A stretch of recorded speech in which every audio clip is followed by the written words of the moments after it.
Hello and good morning to all of you. मैं आशा करती हूँ कि आप सब बिल्कुल ठीक होंगे। तो फ्रेंड्स, ये है हमारी डेली करंट अफेयर्स की क्लासेस और यहाँ पर हम हर दिन मोस्ट इंपॉर्टेंट 15 करंट अफेयर्स को डिस्कस करते हैं, डिटेल्ड एक्सप्लेनेशन और रिवीजन को इंक्लूड करते हुए। तो आज की क्लास में हम चर्चा करेंगे 11 जुलाई 2026 के 15 मोस्ट इंपॉर्टेंट करंट अफेयर्स के बारे में। तो अगर आप किसी भी वनडे एग्जाम की तैयारी कर रहे हैं तो करंट अफेयर्स को बेस्ट तरीके से पढ़ने के लिए आप हमारे चैनल को फॉलो कर सकते हैं। यहाँ पर हम आपको daily current affairs, weekly current affairs और मंथली करंट अफेयर्स के सेशंस प्रोवाइड करते हैं आपको बेस्ट तरीके से प्रिपरेशन करवाने के लिए। और यहाँ पर हम आपका बहुत ही कम समय लेते हुए आपको मैक्सिमम आउटपुट देने की कोशिश करते हैं। तो ये हमारे कुछ स्टूडेंट्स का फीडबैक है। आप देख सकते हैं कि बहुत सारे बच्चों को फ़ायदा पहुंचा हमारे इन सेशंस को देखने के बाद। करंट अफेयर्स में जो उनका एक डर था वो कहीं ना कहीं ख़त्म हुआ और उन्होंने अपने आप को कॉन्फिडेंट फील किया करंट अफेयर्स के सेक्शन में, और धीरे धीरे करके मॉक टेस्ट और पेपर्स में उनके स्कोर इंप्रूव होने लगे। ठीक है, तो कल हमने पहला क्वेश्चन किया था, जुलाई 2026 में अंतर्राष्ट्रीय मुद्रा कोष की नई मुख्य अर्थशास्त्री कौन बन गई? इनका नाम है सिल्वाना टेनरेरो। केंद्रीय शिक्षा मंत्रालय द्वारा जारी यूडाइस प्लस की रिपोर्ट 2025 और 26 के अनुसार देश के कुल शिक्षण क्षेत्र में महिला शिक्षकों का प्रतिशत कितना है? तो 54.9%। देश में शिक्षकों की संख्या लगभग 1.3 करोड़ हो गई है। एंड छात्र शिक्षक अनुपात कितना है? 24:1, यानी कि एक शिक्षक आवंटित है हर 24 छात्र पर। नेक्स्ट है टाइम आउट द्वारा जारी हैप्पी सिटी इंडेक्स 2026 में किस भारतीय शहर को दुनिया के 10 सबसे खुशहाल शहरों की सूची में छठा स्थान मिला? तो ये शहर है जयपुर। टॉप 3 शहर इसमें कौन से हैं? पहला है लंदन, यूनाइटेड किंगडम का। दूसरा है न्यूयॉर्क, ये संयुक्त राज्य अमेरिका में लोकेटेड है। ठीक है, और तीसरा है यहाँ पर पेरिस, जो कि फ्रांस में है। नेक्स्ट है अंतर्राष्ट्रीय cricket council hall of fame में शामिल होने वाले भारत के 12वें नंबर के क्रिकेटर कौन बन गए? ये हैं सौरव गांगुली। अगला है जुलाई 2026 में केंद्रीय जनजातीय मामलों के मंत्री जुअल ओराम ने ट्राइबेक्स नामक अपनी तरह का पहला डिजिटल लर्निंग प्लेटफॉर्म कहां से लॉन्च कर दिया? तो ओडिशा की कैपिटल भुवनेश्वर से। नेक्स्ट है परफॉर्मेंस ग्रेडिंग इंडेक्स 2.0 2025 और 26 के अनुसार स्कूली शिक्षा की गुणवत्ता में किस राज्य या फिर यूनियन टेरिटरी ने शीर्ष स्थान प्राप्त किया? तो यह है चंडीगढ़। नेक्स्ट है उस्ताद बिस्मिल्लाह खान युवा पुरस्कार 2025 से किसे सम्मानित किया गया? इनका नाम है आचार्य रणछोड़ लालजी गोस्वामी। अगला किस देश के 17वीं सदी के ऐतिहासिक ज्येष्ठ वर्ण महाविहार को 2025 का UNESCO Asia Pacific award of merit प्रदान किया गया? तो ये नेपाल में है। अगला जुलाई 2026 में किस स्पेस एजेंसी के अंतरिक्ष यान हायाबुसा ने पृथ्वी के निकट स्थित क्षुद्रग्रह टोरीफ्यून का उच्च परिशुद्धता वाला फ्लाईबाई सफलतापूर्वक संपन्न किया है? तो यह है जक्सा, जो कि जापान की स्पेस एजेंसी का नाम है। नेक्स्ट है जुलाई 2026 में किस देश ने समुद्री निगरानी को बेहतर बनाने के लिए हायांग 2E नाम का उपग्रह लॉन्च किया है? तो ये उपग्रह है चाइना का। नेक्स्ट है जुलाई 2026 में किस देश के डॉन याई थोंग पुरातात्विक स्थल पर खुदाई के दौरान 2000 साल पुरानी सोने की 2 अंगूठियां मिली जिन पर प्राचीन भारतीय ब्रह्मी लिपि अंकित है? तो ये थाईलैंड में मिला है। प्रधानमंत्री नरेंद्र मोदी जुलाई 2026 में जकार्ता में किस देश की संसद को संबोधित करने वाले पहले भारतीय प्रधानमंत्री बन गए? तो इंडोनेशिया में इन्होंने यहाँ की संसद को संबोधित किया था। अगला है जुलाई 2026 में किस नदी परियोजना के लंबित भुगतान और विस्थापन से जुड़े विवादों को सुलझाने के लिए 4 राज्यों के बीच समझौता हुआ है? तो यह है नर्मदा परियोजना। और इसमें कौन कौन से 4 राज्य शामिल हैं? मध्य प्रदेश, गुजरात, राजस्थान और महाराष्ट्र। नेक्स्ट है जुलाई में ऑक्सफोर्ड इंग्लिश डिक्शनरी में शामिल किया गया शब्द अल्पना भारत के किस राज्य की एक पारंपरिक लोक कला से संबंधित है? आंसर है पश्चिम बंगाल। और आखिरी प्रश्न हमने किया था थाईलैंड के पट्टाया में आयोजित अंडर 15 और अंडर 20 एशियाई कुश्ती चैंपियनशिप 2026 में भारत ने यहाँ पर कुल कितने पदक जीते हैं? तो भारत ने कुल 41 पदक जीते हैं। अंडर 20 में कुल यहाँ पर हमने 20 पदक जीते थे और अंडर 15 में कुल 21 पदक हमने जीते। ठीक है, तो फ्रेंड्स, ये हमारे कल के मोस्ट इंपॉर्टेंट 15 करंट अफेयर्स हैं। अगर आप इनको थोड़ा और बेहतर तरीके से समझना चाहते हैं तो आप हमारा कल का लेक्चर रेफर कर सकते हैं, वहाँ पर हमने इन क्वेश्चंस के बारे में डिटेल में बात की है। ठीक है, बाकी चलिए आज की क्लास अपनी हम शुरू कर लेते हैं। आज का हमारा पहला क्वेश्चन है, ग्लोबल लिवेबिलिटी इंडेक्स 2026 में भारत की राजधानी नई दिल्ली को 173 शहरों में कौन सा स्थान मिला है?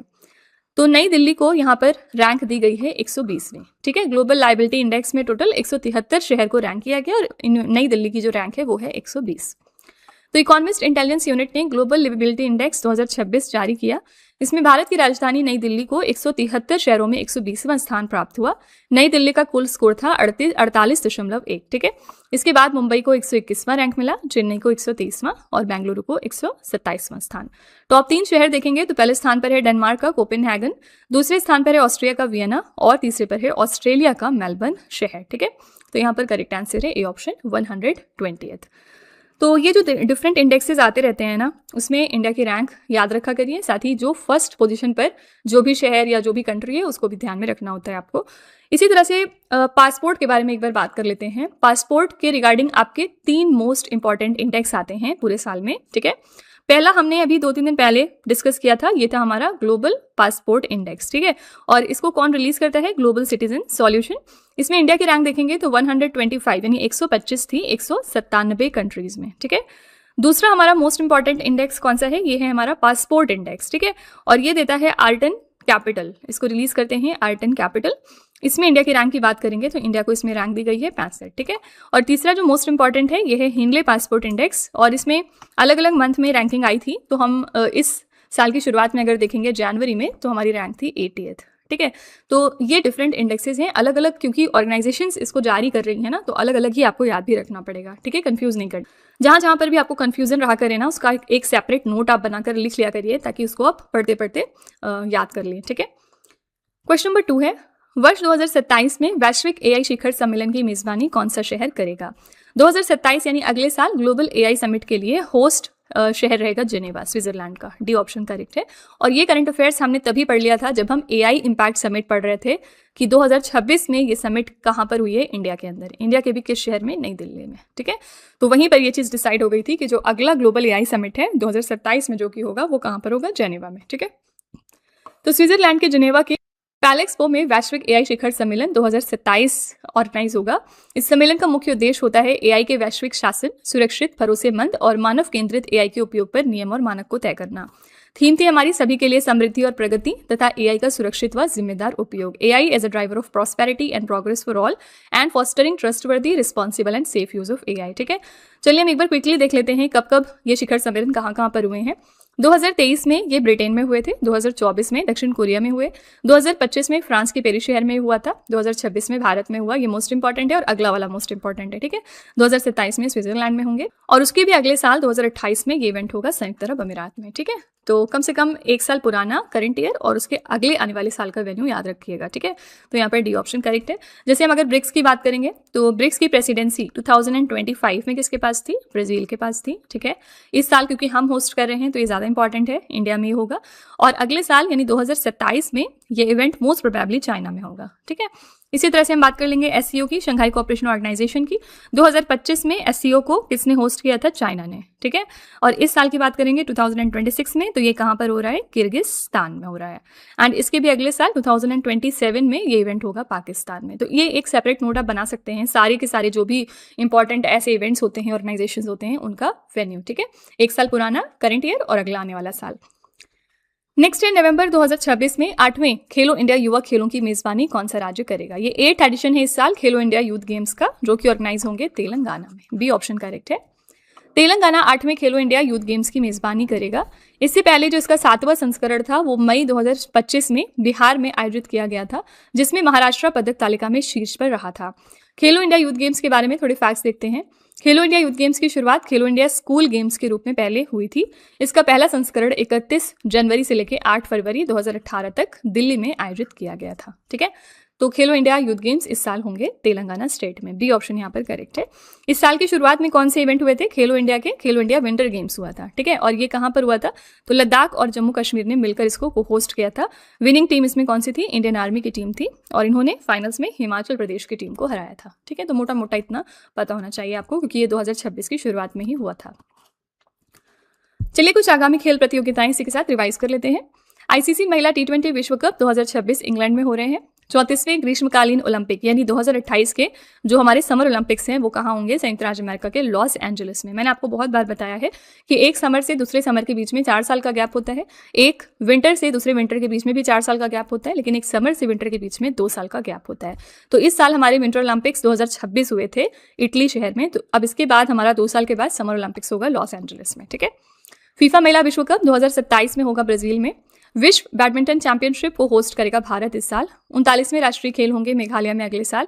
एशियन गेम्स 2026 को होस्ट करने वाले जापान है, जापान के आईची नागोया में ये इवेंट होगा। पुरुष बीच हॉकी विश्व कप 2026 के लिए होस्ट कंट्रीज हैं बेल्जियम और नीदरलैंड। आईसीसी पुरुष T20 विश्व कप 2028 में ऑस्ट्रेलिया और न्यूजीलैंड मिलकर को होस्ट करेंगे।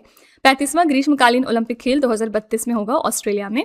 आईसीसी क्रिकेट विश्व कप 2027 ये कहाँ पर हो रहा है? तो दक्षिण अफ्रीका, जिम्बाब्वे और नामीबिया, ये 3 कंट्रीज इसको मिलकर होस्ट करेंगे। 16वीं महिला फिज हॉकी विश्व कप 2026 में बेल्जियम और नीदरलैंड होस्ट करेंगे। कॉमनवेल्थ गेम्स 2026 के स्कॉटलैंड के ग्लासगो शहर में हो रहे हैं। ठीक है, तो ये कुछ आगामी खेल प्रतियोगिताएं हैं जो आपको ध्यान में रखनी है। नेक्स्ट है विश्व जनसंख्या दिवस 2026 हमने कब मनाया? वर्ल्ड पॉपुलेशन डे हर साल हम 11 जुलाई को सेलिब्रेट करते हैं। ये दिवस हर साल वैश्विक स्तर पर जनसंख्या वृद्धि और इसके प्रभावों के प्रति जागरूकता फैलाने के लिए मनाया जाता है। इस साल की हमारी थीम है युवाओं की आशाओं और आकांक्षाओं को साकार करना आज और भविष्य के लिए। ठीक है, तो यहाँ पर करेक्ट आंसर है ए ऑप्शन 11 जुलाई। और इस मंथ की शुरुआत में 1 जुलाई को हमने कौन से 3 इंपॉर्टेंट डे सेलिब्रेट किए थे? पहला था हमारा नेशनल लेवल का डॉक्टर्स डे, दूसरा था हमारा जीएसटी डे और तीसरा था चार्टर्ड अकाउंटेंट्स डे। ये 3 इंपॉर्टेंट डेज मनाते हैं हम 1 जुलाई को, याद रखिएगा। ठीक है, अभी जो हमारा 2027 का सेंसस है वो स्टार्ट हो चुका है 2026 में ही। इस साल के सेंसस की 2 खास बात क्या है? ये हमारा पहला फुली डिजिटल सेंसस होने वाला है और दूसरी खास बात ये है कि ये हमारा पहला ऐसा सेंसस होगा जिसमें हम कास्ट को भी इंक्लूड कर रहे हैं। ठीक है, ये जो 2027 का सेंसस हो रहा है जिसमें हम पॉपुलेशन को चेक करते हैं, इसके लिए हमारे ब्रांड एम्बेसडर कौन बनाए गए हैं? तो इनका नाम क्या है? Sand artist Sudarshan Patnaik. ठीक है, ये हमारे ब्रांड एम्बेसडर है सेंसस 2027 के लिए। नेक्स्ट है भूमि विवादों को सुलझाने और किसानों को पट्टादार पासबुक वितरित करने के लिए किस राज्य सरकार ने मी भूमि मी हक्क कार्यक्रम शुरू किया? तो ये प्रोग्राम रिसेंटली शुरू कर दिया है आंध्र प्रदेश की सरकार ने। पर्पस क्या है? लैंड डिस्प्यूट्स को रिजॉल्व करना एंड पट्टादार पासबुक डिस्प्यूट करना फार्मर्स को। तो आंध्र प्रदेश के मुख्यमंत्री हैं एन चंद्रबाबू नायडू। इन्होंने भूमि विवादों को सुलझाने और किसानों को पट्टादार पासबुक वितरित करने के लिए मी भूमि मी हक्कू कार्यक्रम की शुरुआत की है। मेन एम इसका क्या है? राज्य को भूमि विवादों से मुक्त करना और किसानों को स्पष्ट भू स्वामित्व का अधिकार प्रदान करना। ठीक है, तो सी ऑप्शन करेक्ट है, आंध्र प्रदेश। याद रखिएगा आंध्र प्रदेश में अब 3 जो कैपिटल का सिस्टम था वो खत्म कर दिया गया। यहाँ पर अब इकलौती और इसकी परमानेंट कैपिटल बन गई है अमरावती। ठीक है, यहाँ पर अभी कुछ दिनों पहले मिशन मशरूम भी लॉन्च किया गया था आंध्र प्रदेश को मशरूम हब बनाने के लिए। ओके, नेक्स्ट है संयुक्त राष्ट्र व्यापार एवं विकास सम्मेलन United Nations conference on trade and development की वर्ल्ड इन्वेस्टमेंट रिपोर्ट 2026 के अनुसार वर्ष 2025 में वैश्विक प्रत्यक्ष विदेशी निवेश हासिल करने के मामले में भारत कौन से स्थान पर पहुंच गया? तो वर्ल्ड इन्वेस्टमेंट रिपोर्ट रिलीज करता है UNCTAD। इसके मुताबिक इंडिया की रैंक कितनी है in terms of attracting global FDI? Answer यहाँ पर हो जाएगा डी ऑप्शन 11वीं। तो UNCTAD विश्व निवेश रिपोर्ट 2026 के अनुसार भारत में FDI प्रवाह 2024 में $27.9 बिलियन से लगभग 44% बढ़कर $38.89 बिलियन हो गया। टॉप 3 देश इस मामले में देखेंगे तो पहले स्थान पर है आपका संयुक्त राज्य अमेरिका 277 बिलियन अमेरिकी डॉलर के साथ, दूसरे स्थान पर आता है सिंगापुर 151 बिलियन अमेरिकी डॉलर के साथ और तीसरे स्थान पर है हांगकांग 116 बिलियन अमेरिकी डॉलर के साथ। ठीक है, तो यहाँ पर आंसर है डी ऑप्शन 11th, हमारी रैंक है इसमें 11th। UNCTAD ये जो ऑर्गेनाइजेशन है इसका हेडक्वार्टर कहाँ पर है? इसका हेडक्वार्टर जेनेवा में है, स्विट्जरलैंड के जेनेवा शहर में। यहाँ पर बहुत सारे ऑर्गेनाइजेशंस के हेडक्वार्टर हैं, लाइक वर्ल्ड हेल्थ ऑर्गेनाइजेशन, ठीक है, world intellectual property organization, world trade organization, इस तरह से बहुत सारी ऑर्गेनाइजेशंस के हेडक्वार्टर्स जेनेवा में लोकेटेड है। नेक्स्ट है किस फार्मा कंपनी ने भारत में वयस्क मधुमेह रोगियों के लिए दुनिया की पहली साप्ताहिक इंसुलिन जिसका नाम है एक्टिवली इंसुलिन इकोडेक ये लॉन्च कर दिया है? कौन सी ये फार्मास्यूटिकल कंपनी है? इसका नाम है Novo Nordisk. C option correct है। डेनमार्क की प्रमुख बहुराष्ट्रीय दवा कंपनी नोवो नॉर्डिस्क ने भारत में डायबिटीज के मरीजों के लिए एविक्ली नामक की दुनिया की पहली सप्ताह में एक बार लगने वाली बेसल इंसुलिन लॉन्च की है। इसे डायबिटीज मरीजों को साल में 365 बार के बजाय केवल 52 बार इंजेक्शन लगवाने होंगे। ये इंसुलिन खून में धीरे धीरे यानी 7 दिनों तक रिलीज होता है, जिससे दिन और रात दोनों समय शुगर का स्तर स्थिर रहेगा। ठीक है, तो ये रिसेंटली लॉन्च किया है नोवो नॉर्डिस्क ने। सी ऑप्शन करेक्ट है। नेक्स्ट है जुलाई 2026 में भारत ने किस देश के साथ यूरेनियम की आपूर्ति और क्रिटिकल मिनरल्स कॉरिडोर विकसित करने के लिए एक ऐतिहासिक समझौता कर लिया? तो इंडिया ने ये एग्रीमेंट हाल ही में साइन कर लिया है ऑस्ट्रेलिया देश के साथ। पर्पस क्या है? यूरेनियम की सप्लाई और साथ ही क्रिटिकल मिनरल्स कॉरिडोर का डेवलपमेंट। ठीक है, तो सी ऑप्शन करेक्ट है। जुलाई 2026 में प्रधानमंत्री नरेंद्र मोदी और ऑस्ट्रेलिया के प्रधानमंत्री एंथनी एल्बनीज के बीच मेलबर्न में हुई द्विपक्षीय वार्ता के दौरान ये समझौता हुआ। ये समझौता भारत के 2047 तक 100 गीगावाट परमाणु ऊर्जा क्षमता के लक्ष्य को समर्थन देगा। इससे ऑस्ट्रेलिया भारत के शांतिपूर्ण परमाणु ऊर्जा कार्यक्रम के लिए यूरेनियम की आपूर्ति कर सकेगा। ऑस्ट्रेलिया की राजधानी है कैनबेरा, यहाँ पर मुद्रा चलती है ऑस्ट्रेलियाई डॉलर। ठीक है, तो सी ऑप्शन यहाँ पर बिल्कुल करेक्ट है, दैट इज ऑस्ट्रेलिया।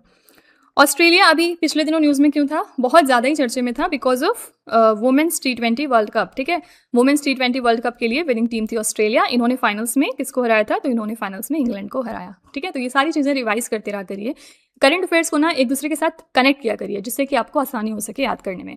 जैसे ही आपने यहाँ पर सऊदी अरेबिया देखा, आपको इसके बारे में तुरंत याद आना चाहिए कि रिसेंटली इसने इंटरनेशनल बिग कैट अलायंस को ज्वाइन किया। कौन सी और दूसरी कंट्री थी जिसने अभी IPCA को ज्वाइन किया सऊदी अरेबिया के साथ साथ?